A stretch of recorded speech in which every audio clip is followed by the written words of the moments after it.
Hello, I am Agnes Emmert.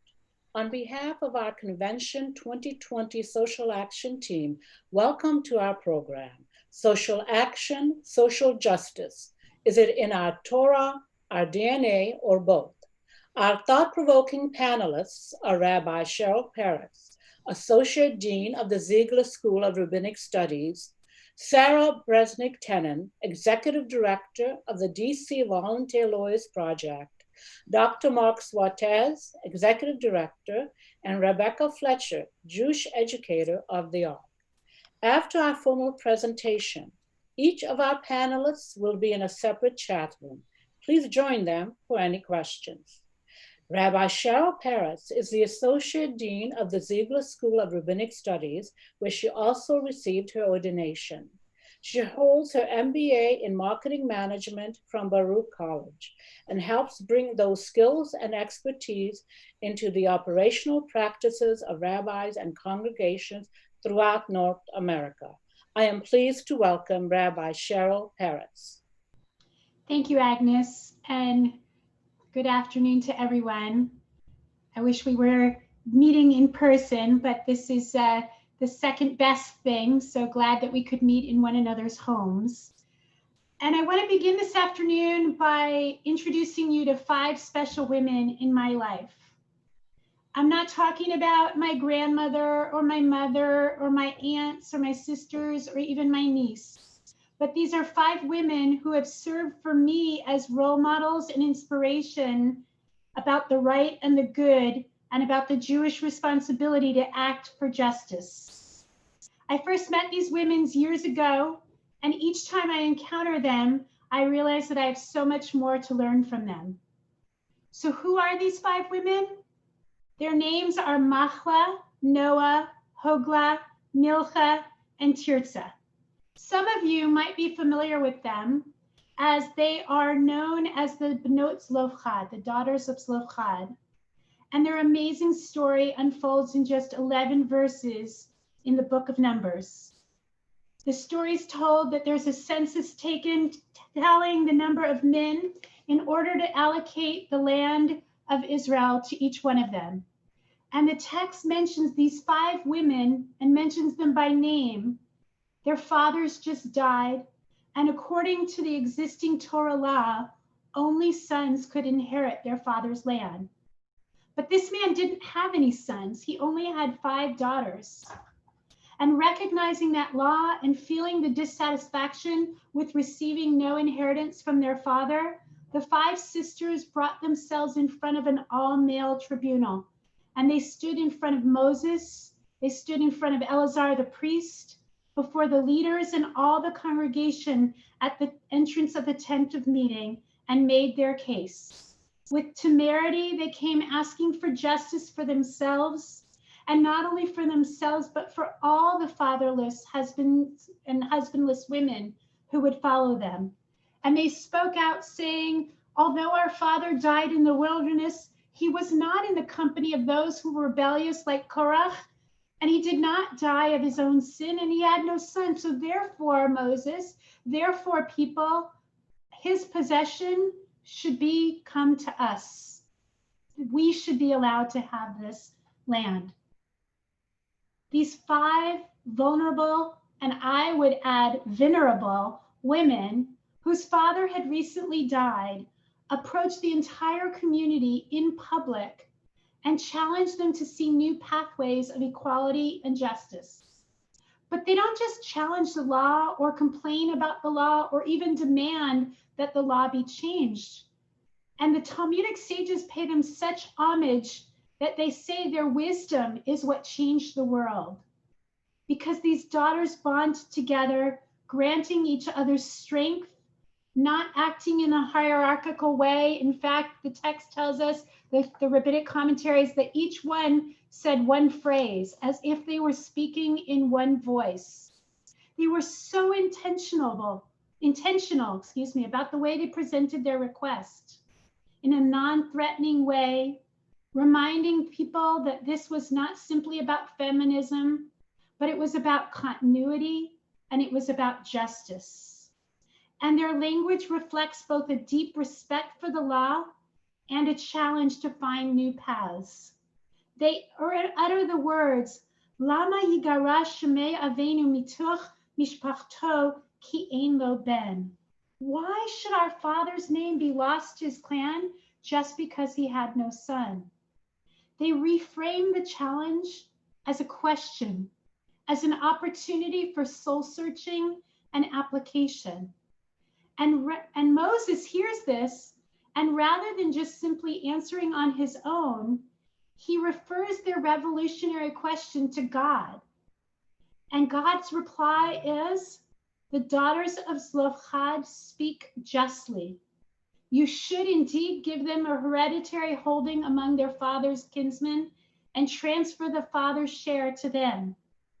And if from now on, if a man dies and he has no son, you shall cause his inheritance to pass to his daughter. 5, fatherless, husbandless, single women speak up for themselves and ask for justice and end up changing the world for generations to come, challenging laws and traditions that were so comprehensively systemic and ingrained in the human mind that they had never been questioned before now. Laws and traditions of social currency and divine law, the highest law of the land, and these 5 daughters walked away with justice. Rashi explains that God told Moses that the demand of the daughters was written before God on high, meaning that he tells us that this teaches us that their eyes, the daughters' eyes, were able to see what Moses' eyes could not see. What was it that they saw that Moses did not? According to rabbinic interpretation, what they saw was not just simply a lacuna of laws of inheritance, but a social injustice that demanded compassion. When the daughters heard that the land of Israel was to be apportioned to the men of each tribe and not the women, they gathered together with each other and consulted and recognized that God's demand is compassion, and it's not like the compassion of human flesh and blood. And that God, who created the world with speech, demands of us so much more. Demands of us to create a society in which all are seen, all are heard, in which God's goodness and God's compassion extends to all God's creations. They understood that in God's ideal society, all people, regardless of social class, color, ability, gender, needs, all are valued equally. And the responsibility to ensure that justice is brought into this world and is ours to follow, to make sure that the poor are fed, the homeless are sheltered, that people of all colors, of shapes and sizes and genders and socioeconomic backgrounds are given equal access and opportunity.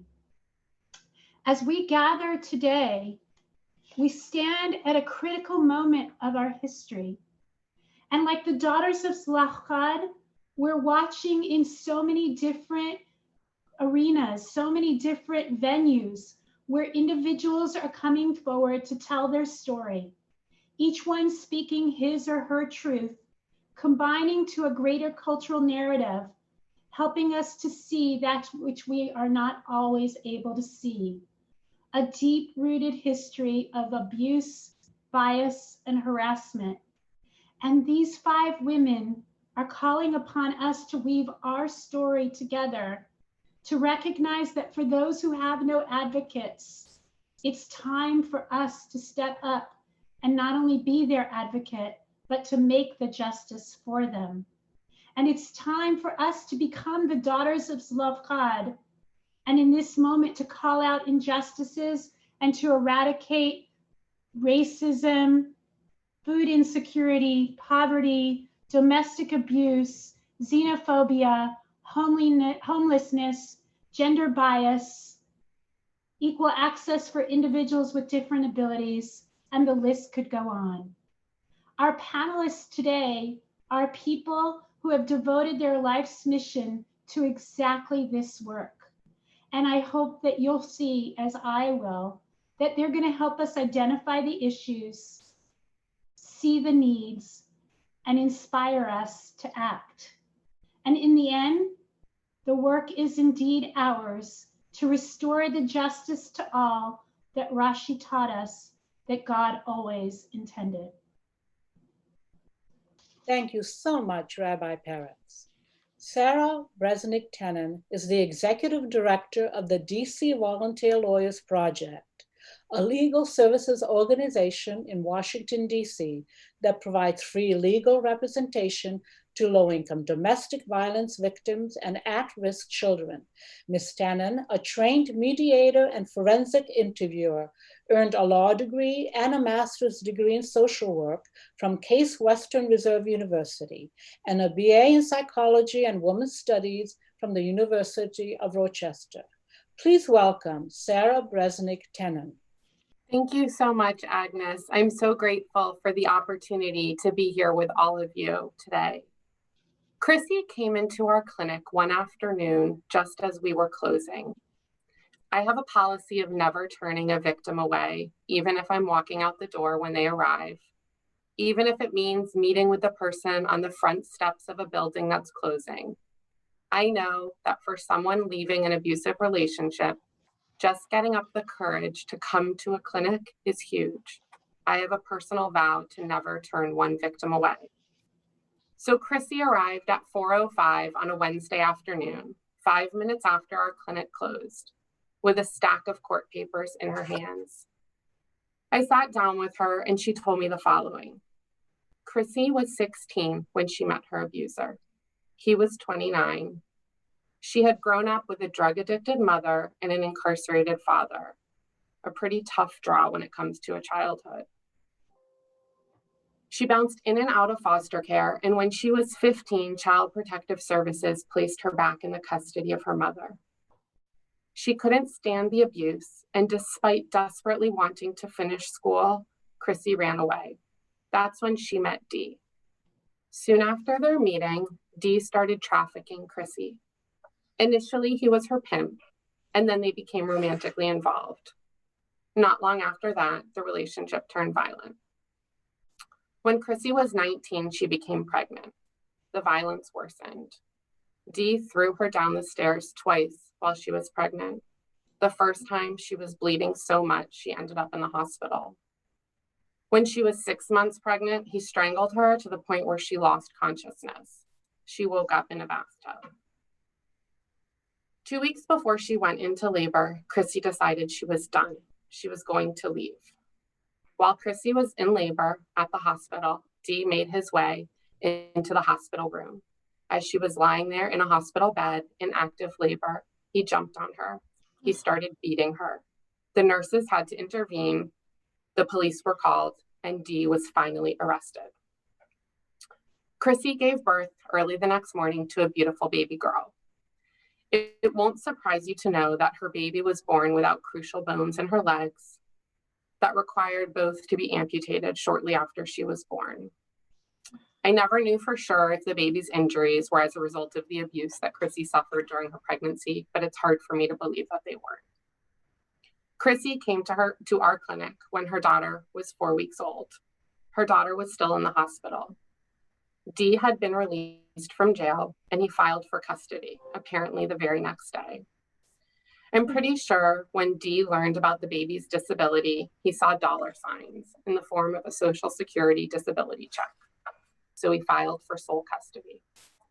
I've told Chrissy's story to others, and I always get the same question. After everything that Dee did to her and to her daughter, could he really get custody? And the answer is absolutely yes. Heather is a partner at a large international law firm in Washington, D.C. She called me to set up a meeting because she was interested in getting attorneys at her firm involved with our organization. Her call to set up a meeting wasn't unusual, but our meeting took a drastically different turn 2 minutes in, when Heather teared up and told me for 14 years, she stayed with her husband. She didn't even realize what was happening at first because it happened so slowly, so systematically. First was the isolation from family and friends. then the emotional abuse, the name calling, the controlling behavior, the pushing, leaving bruises in places no one would see. But when he punched her in the cheek, as their two daughters, ages 11 and 13, tearfully watched, she knew she had to leave. Heather's a lawyer. She had arguably one of the best family law attorneys in Washington, D.C. representing her. And the court process for her to achieve safety and to secure custody of her daughters was an absolute nightmare. Heather is stunning. She's bright. She's accomplished. She's wealthy. She's a partner at an international law firm, and domestic violence happened to her. And fun fact, she's not the only partner at a large law firm who's confided in me that she's a survivor of domestic violence. For Heather, she had family support, she had money, she had resources, and it took her 14 years before she left. Leaving an abuser under the best of circumstances is incredibly difficult. But when you rely on your abuser for housing, for childcare, for your immigration status, it's next to impossible. For the past 7.5 years, I've been working with an organization called the DC Volunteer Lawyers Project, or DCVLP for short. Since 2008, DCVLP has provided critical, free services to low-income domestic violence victims and child victims in the District of Columbia. Last year, we helped over 1,500 victims, both adults and children, achieve safety. At DCVLP, we believe that a life free from violence and abuse is a basic human right. Victims come to us in need of some type of assistance. Sometimes it's emergency assistance. The abuse just happened. She has fresh bruises and she wants to leave right now. Other times, the abuse has been going on maybe for years and she isn't sure yet if she's ready to leave. Almost all of our clients have minor children. We help our clients both inside and outside of the courtroom with a wide range of issues. Civil protection orders, commonly known as stay-away orders, custody issues, divorce, immigration. We help them when their landlord wants to kick them out of their housing because the police have been called out too many times. And we help them when their employer threatens to fire them because they have to take yet another day off of work to attend a court hearing. In addition to our attorneys, we have a team of advocates on staff who ensure our clients have the support that they need. They do safety planning and they provide ongoing emotional support. We have 6 weekly clinics in the community and the courthouse so victims can access our services. As I mentioned earlier, Chrissy walked into one of our clinics. It's the one that we operate every Wednesday at a church in downtown DC. We immediately accepted Chrissy's case, and 2 weeks later, my colleague and I walked into the courthouse with Chrissy, one of us on either side of her. As we walked down the hallway of DC Superior Court, Dee stopped in his tracks. "You have a lawyer? How did you get a lawyer?" Chrissy later told me that was one of the highlights of her life. She had never felt so empowered, so supported, and so proud. It wasn't easy, but after a multi-day and heavily contested trial, Chrissy was awarded sole custody of her baby with no rights of visitation to Dee. People have asked me, how could any judge ever grant Dee custody? With all that evidence, how could Chrissy not get custody? Did she really need a lawyer? The answer is absolutely yes. Victims regularly lose custody of their children to their abusers. This happens all the time because domestic violence are trauma survivors, and trauma has significant impacts on people. It makes it difficult to tell a story in a linear way. It makes people lack appropriate affect when they retell their story of what happened. These two factors directly impact a judge or a jury determining credibility. Why is it that hard for her to just answer the question? Well, because her body freezes when she starts talking. She has flashbacks to the moment where he put his hands around her neck. She can't remember a little detail, and then it makes it seem like she's lying. And remember, she has to do all of this and testify with her abuser staring straight at her. This is why women lose custody. This is why having a lawyer is so important. People say domestic violence is a private family issue, and nothing could be farther from the truth. Domestic violence is a public health crisis. It impacts not just the abuser, not just the victim, but generations to come. Children who grow up witnessing domestic violence are directly impacted. Boys are twice as likely to abuse an intimate partner. Girls, they're twice as likely to be abused by an intimate partner. Domestic violence is a public health crisis.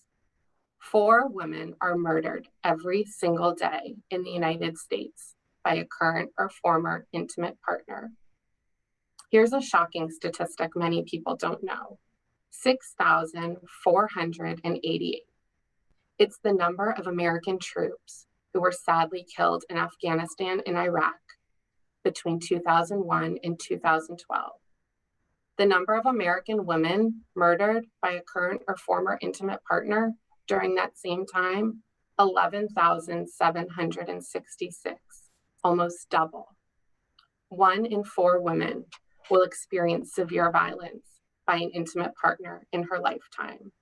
These women are not just Chrissy and Heather, they're your family members, your friends, your colleagues, your neighbors, and potentially even you. There are so many people out there who need our help. They need our voices. If you live in or around the Washington, D.C. area, I hope you'll reach out to us at DCBLP to learn more about volunteer opportunities. We have them for lawyers and non-lawyers. If you or someone you know is a victim of domestic violence in DC, please direct them to our clinic hotline. And if you're outside of the DC area, please direct them to the National Domestic Violence Hotline. Thank you for including me today. I look forward to continuing the conversation with some of you in the breakout rooms afterwards. Thank you, Sarah. Hello, I'm Edna Schrank. I'm a member of the Convention 2020 Social Action Social Justice Team.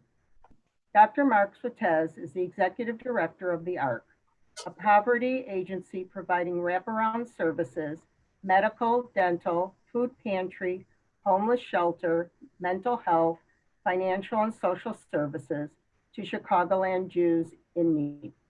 Prior to joining the ARC, Mark spent 14 years working as a synagogue executive director. Mark holds a PhD in sociology from Northwestern University and was one of the first faculty members at the University of Richmond's Jepson School of Leadership Studies. He is currently on the teaching faculty and a mentor for Spertus Institute's Masters in Jewish Professional Service program. Mark lives with his wife in Skokie and has 3 children, 1 at home, 1 in Israel, and 1 successfully launched. Rebecca Joy Fletcher has been serving as the ARC's experiential Jewish educator for the past 6 years.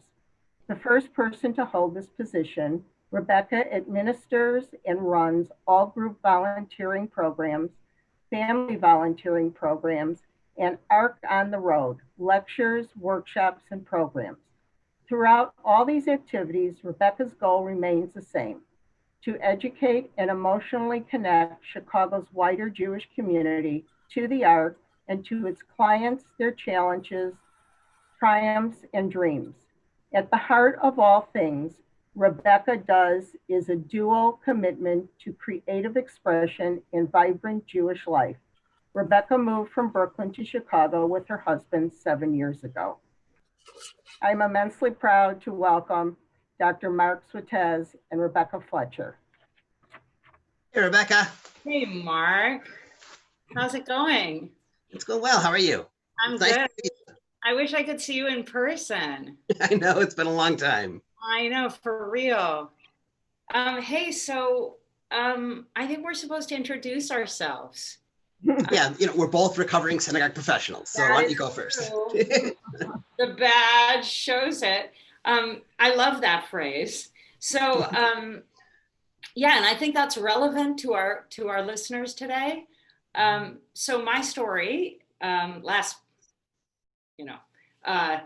last but not least, my story is that I was ordained by HUC as a cantor and did that as well as working as an actor, which I still do to this day in New York. And then when I moved to Chicago, I really had been feeling for some time that I wanted to do more direct social justice work.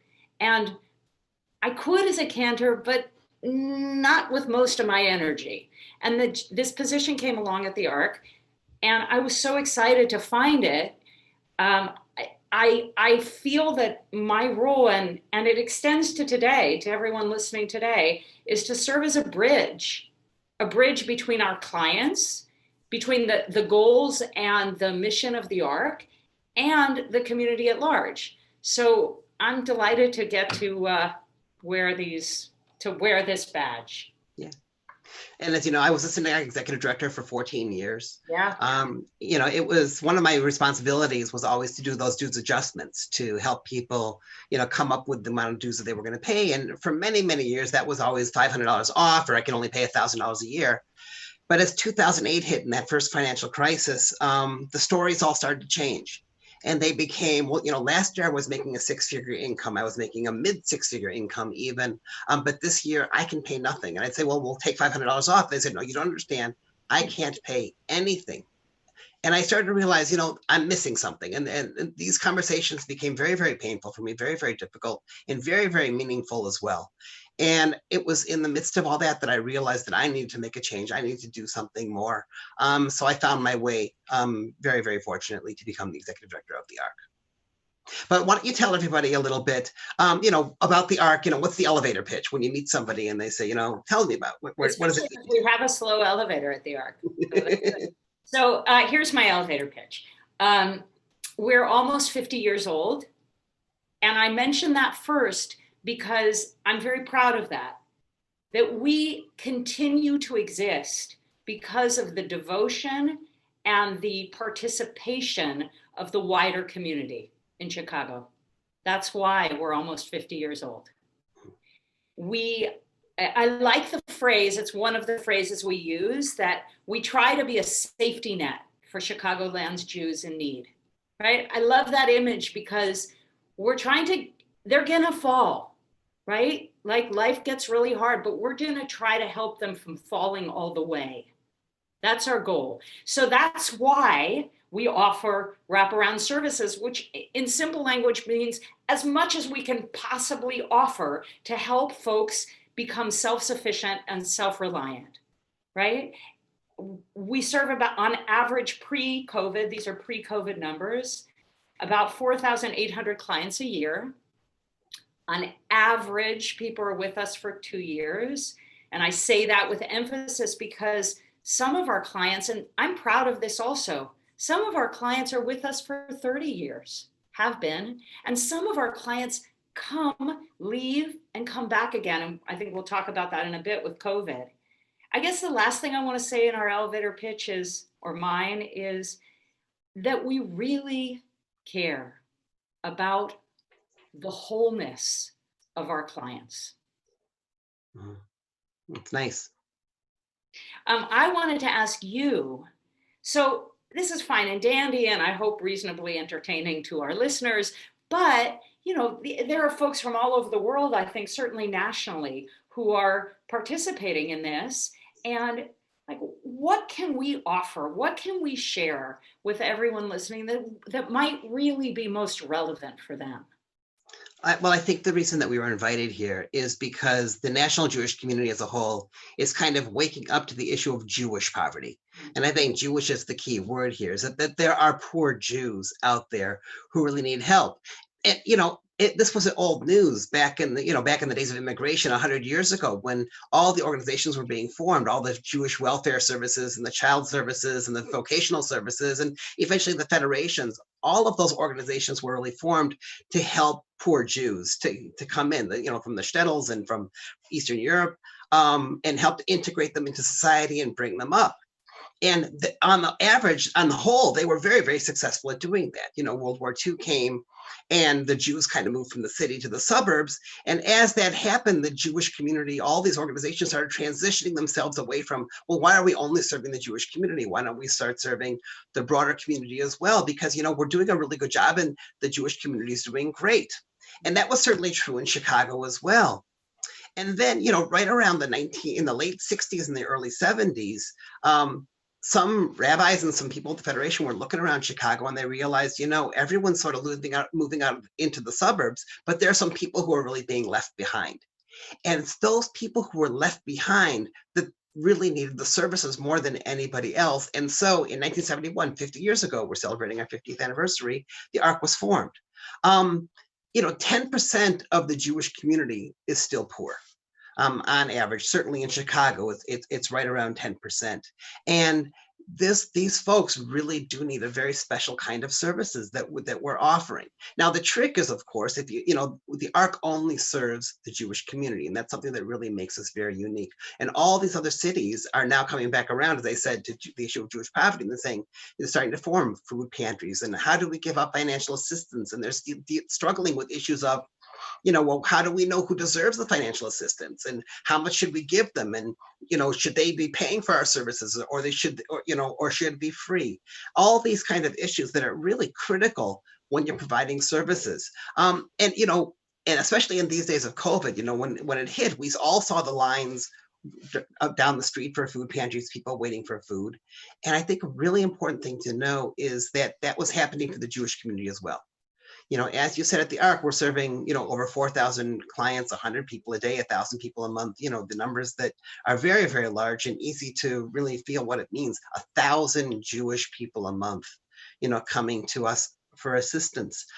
It's really staggering. And to know, that our clients, poor Jews, look just like you and me. Everyone thinks that, if in Chicago, if you live in the northern suburbs, you think that our clients must be Orthodox Jews, or they're Russian Jews. They live in the city. And if you're in the Orthodox community, you say, well, we have all these Chesed organizations floating around that are serving the from Jews. So the ARC, which gets money from the whole community, must be serving Jews in the suburbs. And what we've come to realize is we're doing both. And that people never want to think that poor Jews look like them. They think there can't be any poor Jews in my neighborhood. None can be going to my kids' schools. Certainly none belong to my synagogue. And what we know, and what we really truly know, is that poor Jews look just exactly like you and me.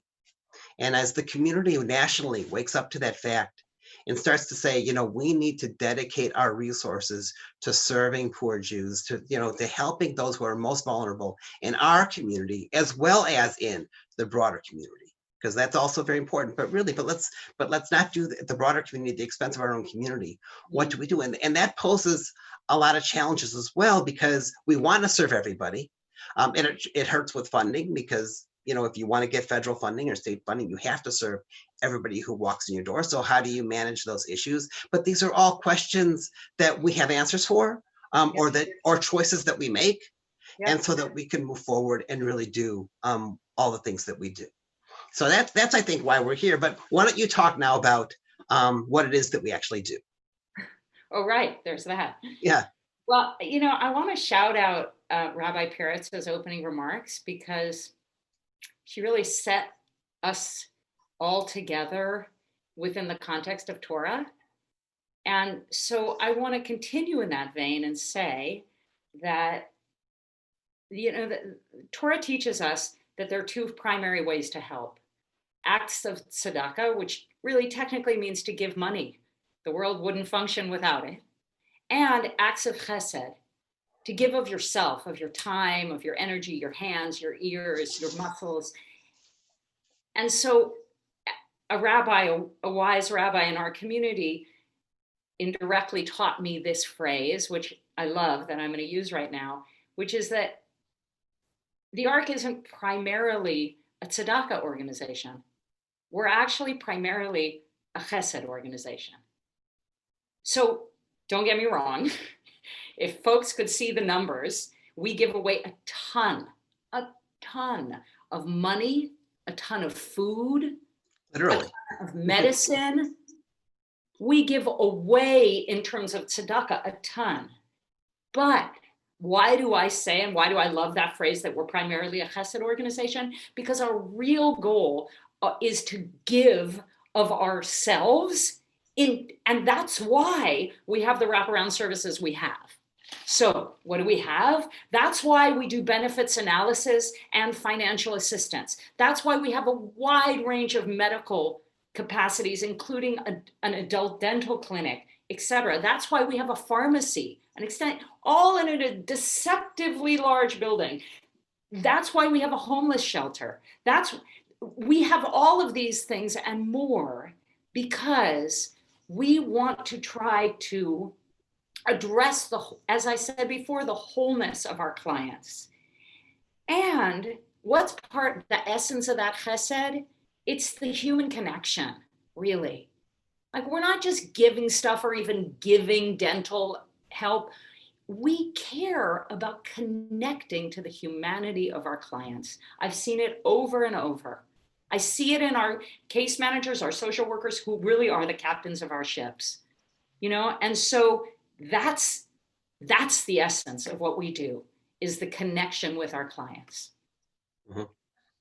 So, and I wanted to ask you, I mentioned before about some of our clients who've been with us for many years or who've come back several times.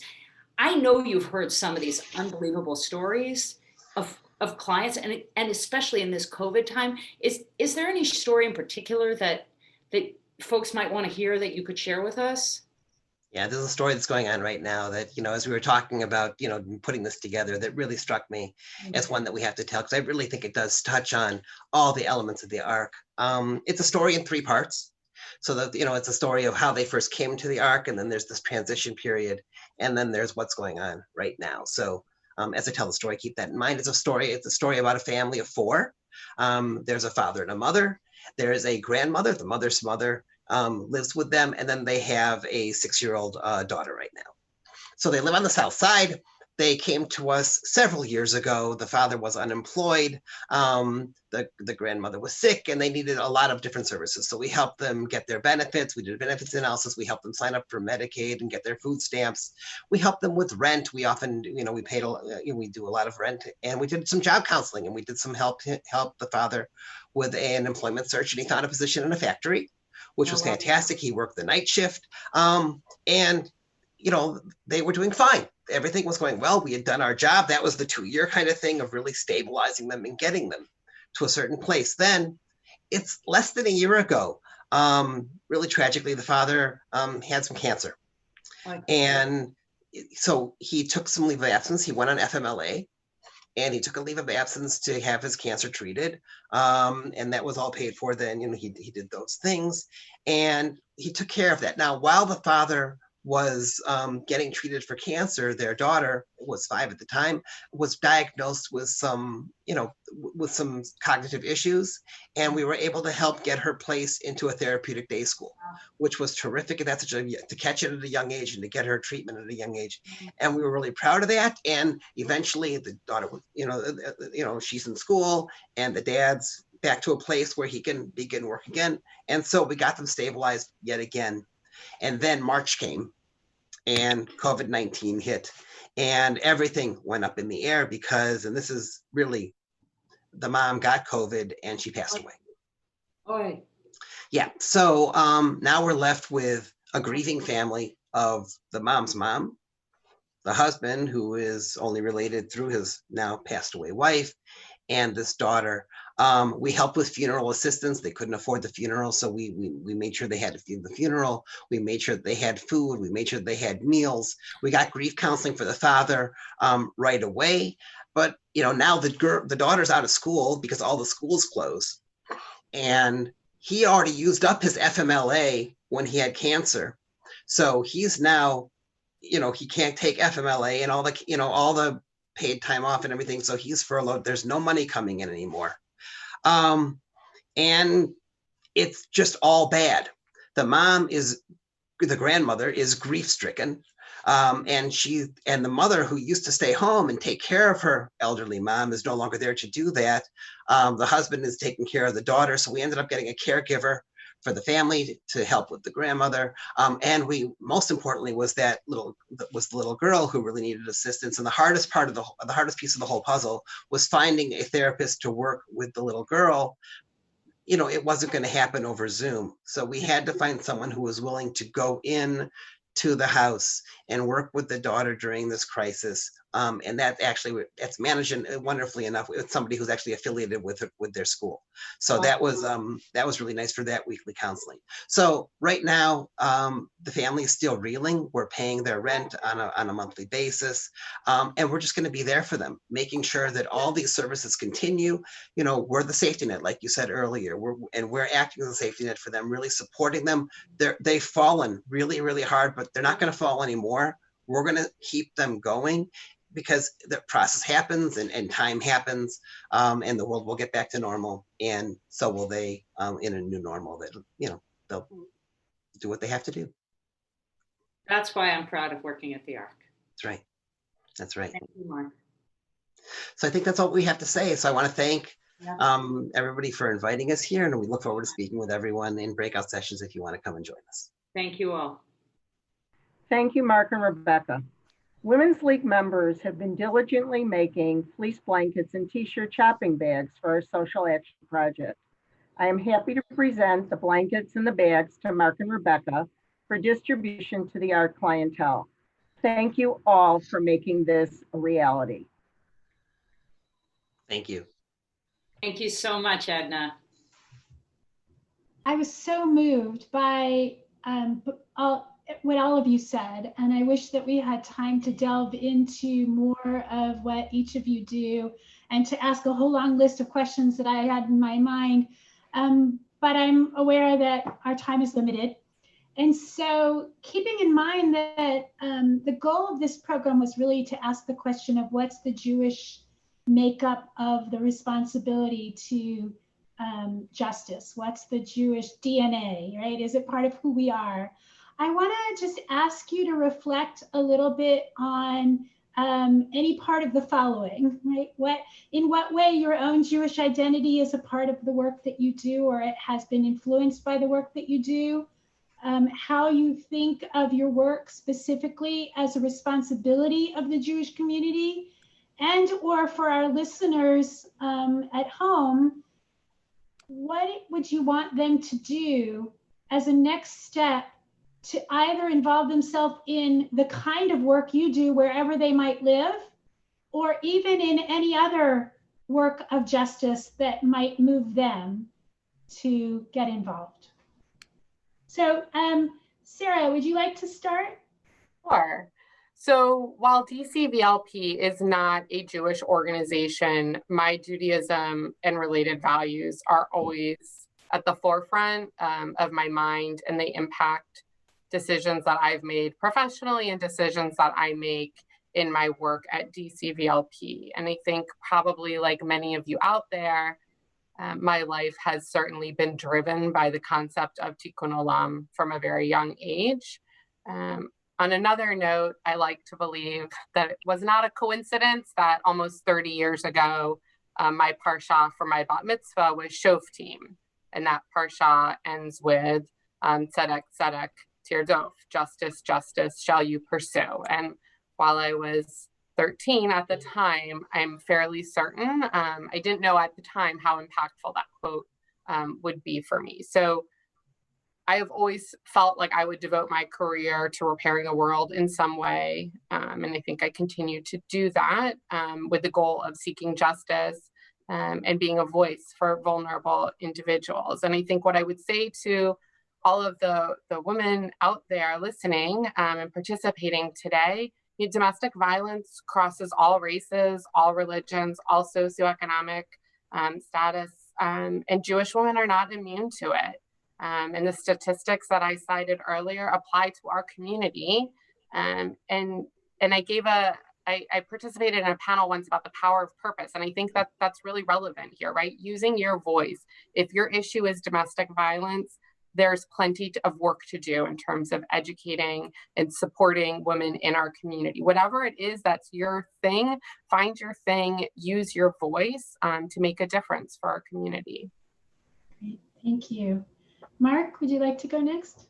Sure. You know, like Sarah, I have a quote too. It's on the wall in my office, and it's from the prophet Micah: "Do justice, love mercy, and walk humbly with God." And that justice, mercy, scale has always been really, really important to me. And I think it comes into play all the time in the work that we do. Justice is really, for me, is treating everyone equally, making sure that everyone has the rights that everyone else does.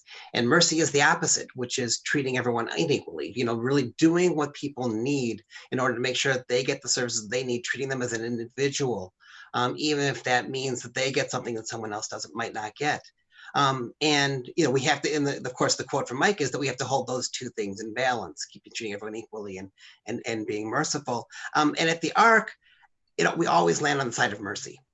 Always, always, always, we try to give people what it is that they need as an individual to make them through. And I think this really played out in some very important ways as we struggle to meet with the COVID crisis. What is it that individuals need? We stayed open for the whole time. So even though that might not have been, our staff was amazing. They chose to come in where our staff was trickling away, for very, very legitimate reasons, childcare issues, age issues, personal health issues. And so what can we do from home and trying to support it that way? But nevertheless, there was always this need that we have to be there for our clients. We have to treat our clients with that mercy. We have to be there to sustain the community. That's what we need to do. And we've managed to keep that going throughout this crisis, and especially between Purim and Passover, that's when it was really tricky. Since Passover, it really became much more routinized, and we all got better at Zoom and things like that, and telecare. But you can't do food pantries over telecare. So we can't do medical clinics over telecare and dental procedures and things like that. So we had to stay open, to serve those clients, the ones that could get out. So I think that's my answer. And what can people do? It's tough because as Jews, we want to act. And I think that sometimes acting is what we want to act with our feet. Can we drive food around? Can we go to the food? Can we go to the grocery store and deliver any food for you? Oftentimes, if it's an established social service organization, money, help us to, give us the bread. Without bread, there is no Torah. Give us the bread so that we can continue to, meet our mission, because that's an incredible thing. And fortunately, the community has supported us in so very, very many ways. Great. Thank you. And Rebecca, feel free to use a quote, but don't feel like you have to. Wait, let me go to my bookshelf. Hang on. I know that we're a bit short on time, so I'll simply say there's a story in the Talmud, I'm summarizing, about a rabbi who is down on his luck, but there's a beggar who he hears out on the road, and he runs out to the beggar and he gives him like half of what he has. And his wife comes back, his wife's like, dude, what'd you do that for? And he basically says, there's a wheel in the world.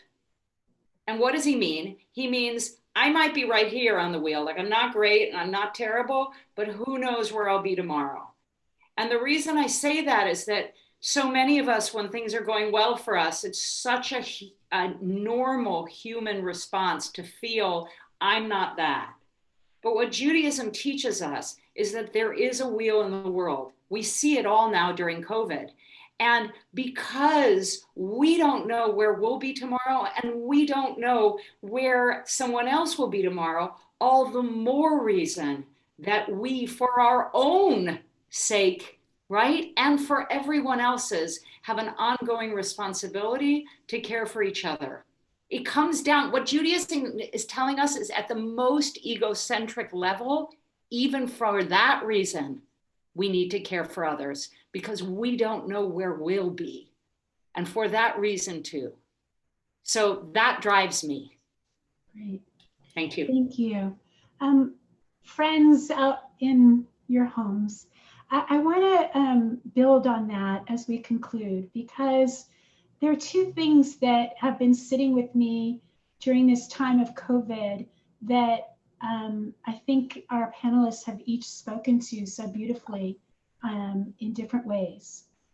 We may be very fortunate at this moment that we are not the person who has been abused, or we're not the person who's down on our luck and needs the assistance for food or shelter or other social services. And that should be cause for feeling gratitude and blessing, And it's that gratitude and blessing that Maimonides teaches us is the seed of compassion. It's the seed from which we know that because we have something in the world, we give something in the world. And that's sort of that wheel that Rebecca was just talking about, but it's also even deeper because it's saying that because we have these gifts from God, we are obligated to give to others.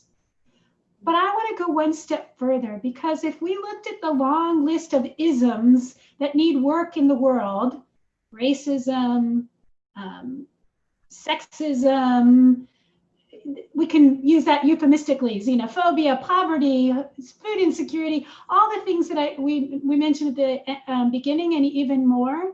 The truth is that there's probably something in there that we can identify with that we either have experienced or do experience as women, as Jews, as people who live in a certain area and stereotypes might be made about them. And so it's not just that we're giving to someone else, but by finding the issue on which we feel strongly enough and moved and inspired, as these three people have both shown their own inspiration that helped drive them, but also I hope inspired us to see how important their work is. What they teach us is that by finding that cause that can be ours to participate in, we're ultimately helping someone else find the cause to help the issue that might help us. And so I want to end by blessing us all with being able to collectively make this a more just, more equal, more celebratory, and more gratitude-filled world for everyone. Shalom.